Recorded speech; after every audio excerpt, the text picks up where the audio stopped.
If you are looking to create your own podcast, I recommend using Anchor because Anchor makes the entire process so much more easy and you could just focus on your content. And not only that, Anchor has a lot of podcasters within it that you can go and find, and maybe you'll end up liking one of them. So go check it out.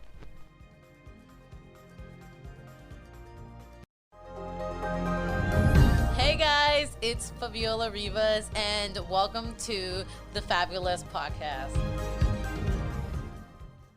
So last week I talked about how to obtain your soulmate, how to find your soulmate, and where to look.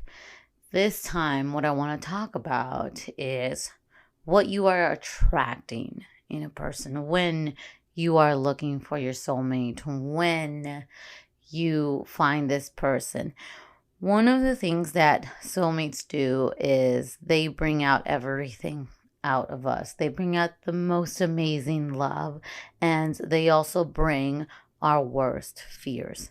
And I was recently talking to a friend who was telling me about her ex, and she didn't understand how he always picked women that were very boring. And my friend is super fun, life of the party, always has friends around her. So she couldn't even comprehend how he left her for someone that wasn't even fun, wasn't into the thing that he really liked doing. She was just very boring, the person he was dating. So she didn't understand. And what I said was, we all pick the person we think we deserve. We all settle for the person who we think we deserve. And I don't mean settling in a negative way of, this is it, I'm never going to find anybody. It's just we don't know what else is out there. So we go with what we know, with what we grew up with, what our heart can handle, that we don't give ourselves a chance to go way above, beyond for what is expected in love. And what I mean by that is, for example, I'm not going to date a musician. And you're going to say, what do you mean you're not going to date a musician? Musicians aren't for me. That life of touring and going to places like that, it's not for me. So I will not date someone like that. And you can tell me, oh, well, what if you develop feelings and all this stuff? That could be different. But for right now, that mentality isn't there. So I will settle for someone who isn't a musician. So that's what I mean by settling doesn't have to be this negative thing. It's negative when you just think this is it. You will never find love anywhere else. When you know love is everywhere and unconditionally everywhere, when you know you could receive it from anybody, when you come from a place that isn't fear and just love and you're opening your heart, settling becomes a different word than just saying, oh, I am just going to be with this person because I am afraid I will never find someone. I am just going to be with this person because this is what I deserve. And so many of us do that. We pick the person because we need to be in an abusive relationship. That's what we were taught as kids. Our parents taught us how to yell all the time, how to lash out because that was okay. And it's not, you don't need conversations to constantly be a bottle of anger. It is good to let loose once in a while, but if there is negative emotions happening to the other person, that is a completely different story. Now, I have a cousin whose son is growing up to be super codependent. I can see it a mile away. I can just smell it. His son is very clingy, always clinging on to him at gathering families, always clinging on. And I get it. He has been separated from his mom because of personal issues that I can't talk about. And it created this hole of being separated from his mom. So he's always clinging on to his dad as a source of love. Now, my cousin, he was never fully loved. It was just work, work, work all the time. I come from a family of just workers. So the love and affection is very rare. So for my cousin to get that affection from his son, it's an amazing feeling because he doesn't receive that a lot. I don't know what his story in his marriage is, but at least growing up, what I saw, he doesn't have that. And he doesn't know how to express it with his son. He doesn't know that balance of love. And you can't blame him for it when there is so much love that he is receiving from his son and that responsibility of being a dad and being there for your kid.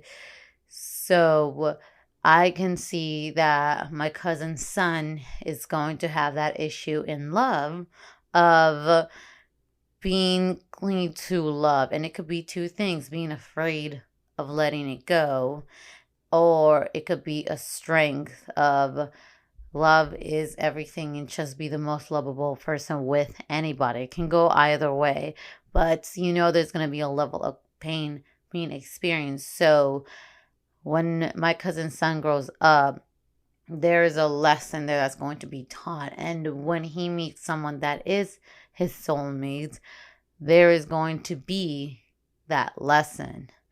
And in his mind, it's going to be almost a punishment. It's going to be, oh, I deserve that kind of love. But of course, as a young kid, we need that first love to teach us the courses of what love is. So when you mess up in relationship, when you fail, it's just another upgrade to the love you want. No relationship is a failure. It's always a win because we always get a glimpse of what we have to grow. And we can use this as a crutch of this person did all this wrong to me, or we can use this as a power to say, how do I love better? How do I give this to me? And I recently talked to somebody who was telling me how their ex wasn't unfaithful, how she could do the worst thing. And I could just see this anger in him of this person did so much wrong and he's never going to forgive her. And I'm thinking, wow, this person just recently had this happen to him. And then I hear later, no, he's in another relationship already. And that was a long time ago. And I'm thinking, you're talking to me about someone in the past that had nothing to do with you now. And instead of focusing on someone that loves you, instead of possibly telling me a story of someone you love right now, you prefer to tell me a story of somebody that no longer matters. You are telling me this and getting this anger in you. Because here's the thing, I'm just listening to a story. You can choose what story you want to tell me. And that's the thing about stories is the person in front of you is listening and painting a picture of who you are.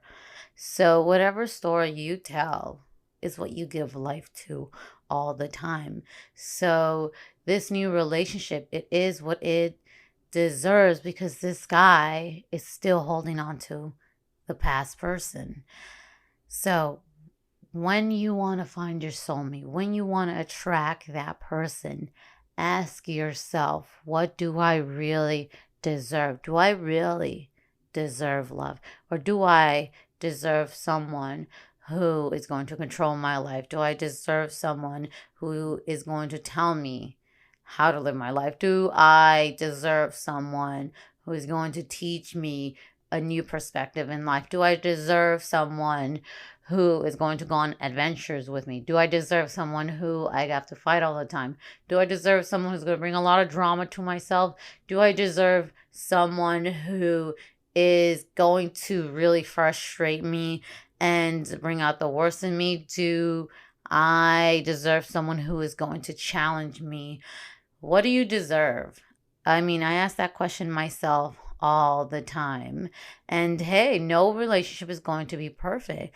I feel like I deserve someone who is going to challenge me. And that can mean many things. That can mean really opening myself up to something that is going to piss me off. It's opening myself up to things that are going to be wonderful, that are going to be ugly. When I say challenge me and open myself to something, what does that mean? Because that can be a whole other spectrum.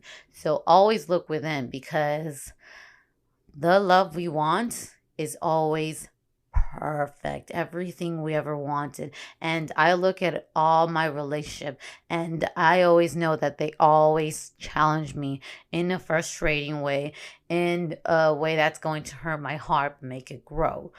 All my love stories come with opening my mind, challenging me every single time. And it's never good and it's never bad.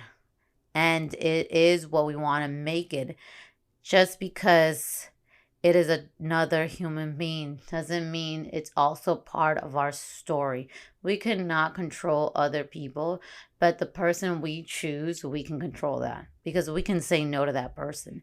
Remember, this is a person we're going to spend years with, days with, and we are limited to our time in this earth. So how do we want to spend our time with that person? Do you want to spend it miserable, or do you want to spend it happy?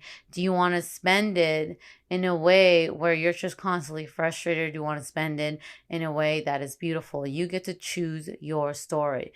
Love is so beautiful, but remember, your time is precious and you are limited. So I hope this helps you in your story, and I hope it brings you the best, and I hope you find someone that you truly deserve. I will see you next time. Bye.